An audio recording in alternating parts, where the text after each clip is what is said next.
Some of you wake up every morning already exhausted, and it's not because you didn't get enough sleep. It's because you are dragging yesterday into today like a heavy suitcase you refuse to put down. You are still carrying the words they said to you last week, the mistake you made last month, the heartbreak you went through last year.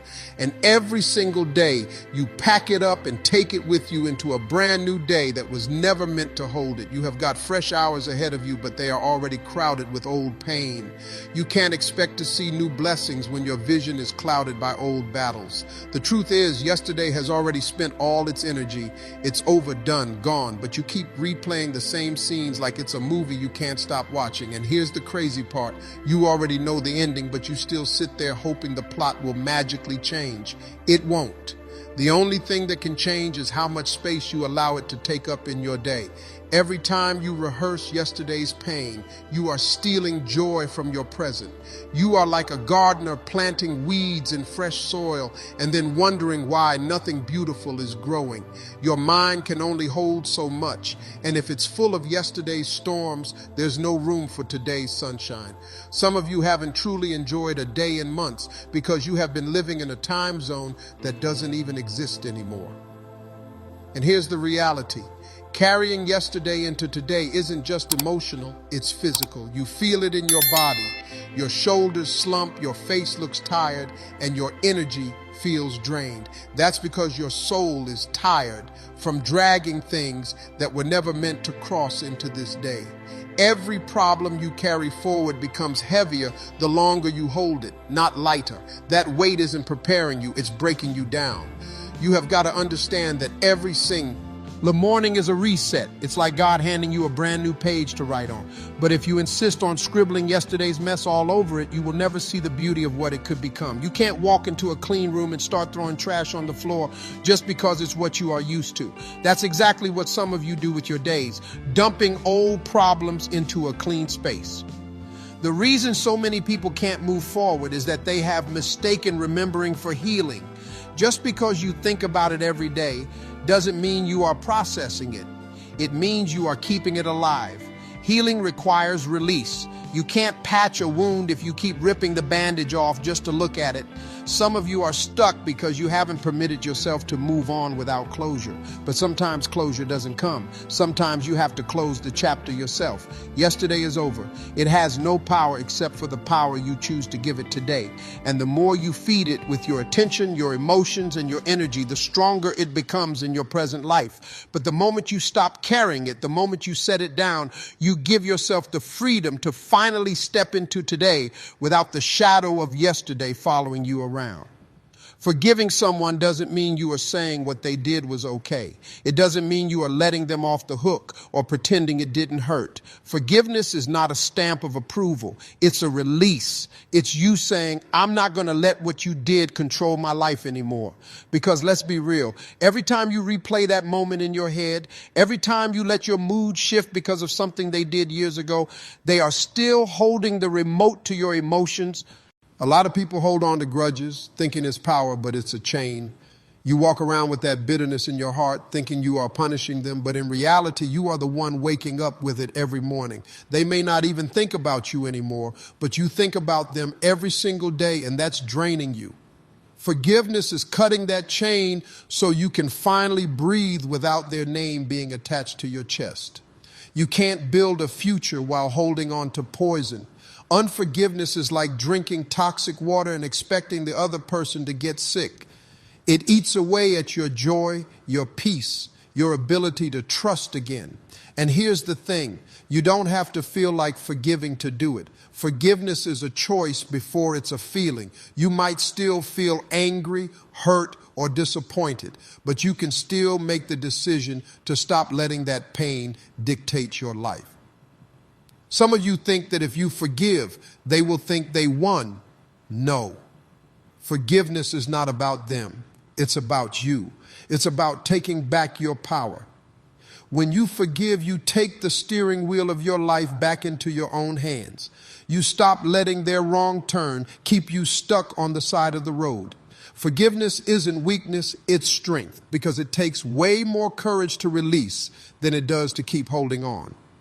Forgiving doesn't mean forgetting either. It means you learn the lesson without letting the memory destroy you. It means you remember, but you remember without bleeding every time the thought comes up. That's how you know you have healed, when you can think about it without feeling like it just happened yesterday.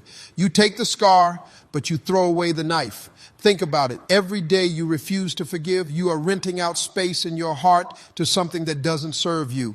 And that space could be used for joy, love, opportunity, and peace. B. It's blocked by resentment, which is the worst kind of squatter, because it doesn't just stay still. It grows. It starts spreading into other areas of your life. And before you know it, your whole outlook is tinted by something that happened in the past. Forgiveness doesn't make you naive. It doesn't make you weak. It makes you free. Free to wake up without the weight of that person on your shoulders. Free to move without dragging their mistakes behind them. Free to love, free to laugh, free to dream without the shadow of what they did standing in your way. Every single day you wake up with a limited amount of energy. It's your life currency. You spend it on your thoughts, your conversations, your actions, and the people you interact with. And here's the problem. Some of you are going broke emotionally because you are spending that energy on things that don't give you any return. You are pouring your strength into dead situations, into people who drain you, into arguments that don't even matter a week later. And by the time you get to the things that do matter, you are bankrupt. You wouldn't keep putting money into an account that doesn't grow. So why keep putting energy into relationships, habits, or environments that only drain you? Your energy is more valuable than gold, because once it's spent, you can't get it back. You can earn more money, but you can't earn more hours in a day. Every ounce of energy you waste on the wrong things is energy you are stealing from your purpose, your peace, and your progress. Some people think being busy means they are being productive, but that's not true.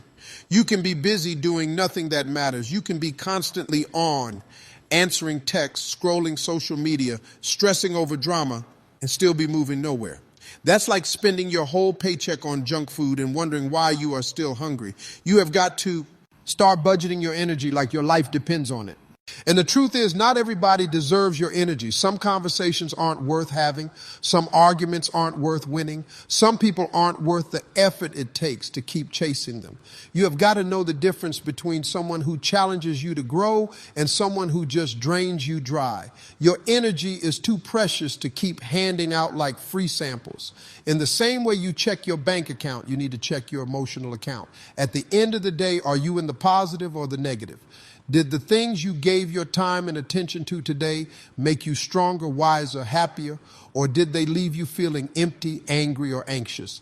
If you are constantly ending your days in the red, something has to change. The moment you start protecting your energy, you will notice how much more you can do. Suddenly, you have the strength to focus on your goals, clarity to make better decisions, and peace to enjoy your life. You will be amazed at how much further you can go when you stop making withdrawals for people and problems that were never worth the investment. Your energy is your currency, and the way you spend it will decide what your future looks like. If you invest it in growth, in faith, in things that matter, you will see your life multiply in ways you never imagined. But if you keep throwing it at every distraction, every petty fight, every ungrateful person, you will always feel like you are broke in your spirit before the day even ends. Have you ever had a door close in your life and it felt like the end of the world? Maybe it was a job you thought you'd have forever, a relationship you were sure was the one, or an opportunity you were convinced was perfect for you. Then, just like that, the door slammed shut. You stood there staring at it, knocking, begging, trying to force it open, thinking this has to be a mistake. But what you didn't realize was that the same door you wanted so badly to stay open was blocking you from walking into something better.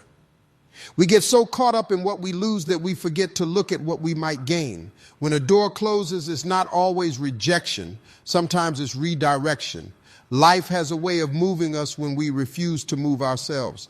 And sometimes the only way to get you to your next chapter is to shut down the old one completely. You might not understand it in the moment, but looking back, you will see that if that door had stayed open, it would have kept you stuck in a room that couldn't hold the life you were meant for. Not every door is locked because it's bad. Some doors are locked because the timing is wrong. You may not be ready for what's on the other side yet. If you walk through it too early, you might ruin it. You have to trust that the same way you don't hand a car key to a child, life won't hand you something you are not mature enough to handle yet.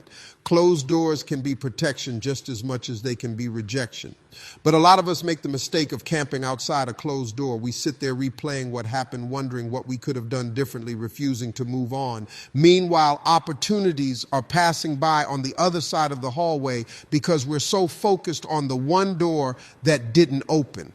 Sometimes the best thing you can do for yourself is to stop knocking and start walking. You will never discover the new doors if you are glued to the old ones. It's also important to understand that some doors close because you have outgrown them. That job that once excited you now drains you.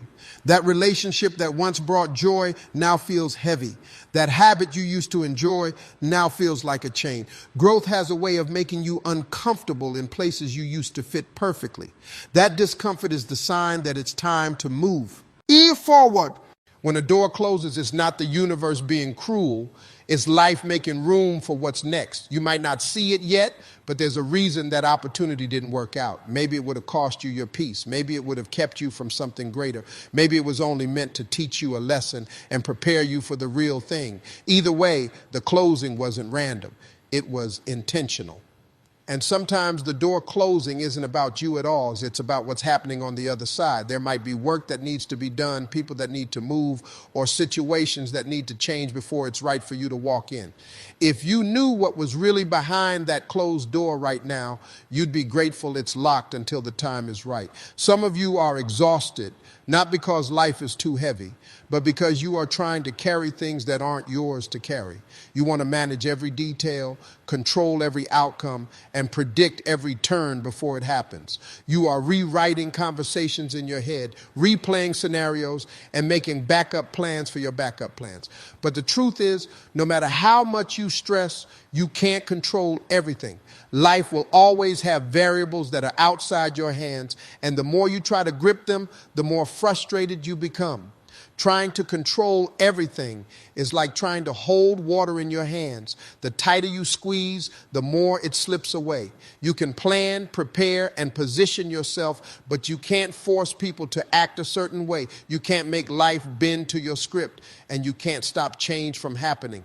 The harder you try, the more you feel like you are losing, because the weight of control was never meant to be yours in the first place. Some of you are so focused on making things go exactly how you want that you miss the blessings and the detours. You have convinced yourself that there's only one right way for things to work out. So when it doesn't happen your way, you feel like you have failed. But sometimes the delay, the shift, the unexpected turn, that's the very thing that's saving you from something you can't see yet. You are so busy fighting the change that you don't realize it's protection. When you try to control everything, you also rob yourself of peace. Your mind never shuts off. You can't sleep because you are busy imagining every worst case scenario. You can't enjoy the moment because you are scanning the horizon for what might go wrong next. That's not living. That's surviving in constant tension. And tension drains your spirit faster than anything else. The irony is, the moment you stop trying to control every detail, you gain more power. Why? Because you shift your focus to the things you can control. Your attitude, your response, your effort, your faith.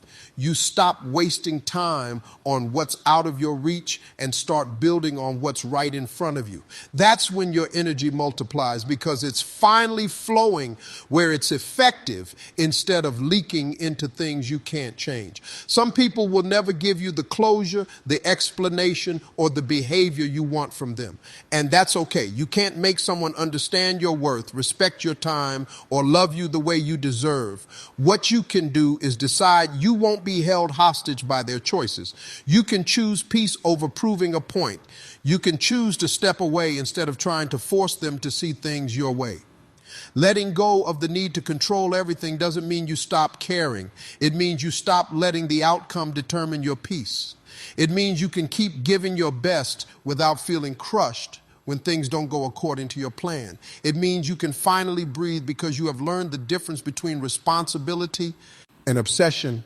Every time you replay what they said, every time you scroll through their profile, every time you imagine what you would say if you saw them again, you are giving them prime real estate in your head. And here's the truth. They are not even paying rent. They are just sitting there taking up space while you are the one footing the emotional bill. You are the one losing sleep, losing focus, losing peace, all because you have allowed someone who doesn't deserve it to move in mentally.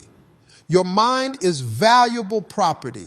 It's where your ideas are born, where your peace is nurtured, where your dreams are planned. But when you let the wrong people live there, they leave a mess. They bring negativity, they leave clutter, and they block the light from coming in. And yet some of you keep renewing their lease year after year because you refuse to evict them. You tell yourself, I'm just thinking about it. But those thoughts are shaping your mood, your actions, your day. The problem is the longer someone lives in your head, the more influence they have over your reality. You start making decisions based on how they hurt you. You avoid opportunities because you are afraid of repeating the same pain. You carry their words into new relationships, new jobs, new seasons of your life, and they end up controlling things they are not even a part of anymore. That's not just unhealthy, it's dangerous to your growth. Think about it. Some of the people you are still giving mental space to haven't thought about you in months. They have moved on, but you are still holding on to every little thing they did. They are out there living their life, and you are stuck reliving moments they have already forgotten. That's like keeping a room ready for a guest who left years ago and never planned to return. Evicting someone from your mind doesn't require a big confrontation. It's not about telling them off or proving a point. It's about quietly choosing to shift your focus. It's about saying, you don't get to take up my thoughts anymore. Every time your mind tries to wander back to them, you redirect it towards something that builds you instead of something that breaks you. That's how you start clearing space for better things to grow. When you clear that mental space, you will notice how much lighter you feel. Suddenly you have more energy for your goals, more room for creativity, more peace in your day. You will start attracting better people and better opportunities because your mind is no longer filled with the noise of those who didn't deserve to be there in the first place. Your peace is too expensive to keep giving away for free. Your mind is your home, and not everyone deserves a key. The moment you realize that, you stop wasting your thoughts on people who wouldn't even water your plants if they lived there physically. Some of you are standing at the edge of what could be the best chapter of your life, but you are still waiting for your past to give you the green light. You are still saying, I can't move forward because of what happened back then. You are letting mistakes, failures, heartbreaks, and disappointments act like gatekeepers to your future. But here's the truth. Your future doesn't ask your past for approval. The only thing holding you back is the story you keep telling yourself about what happened.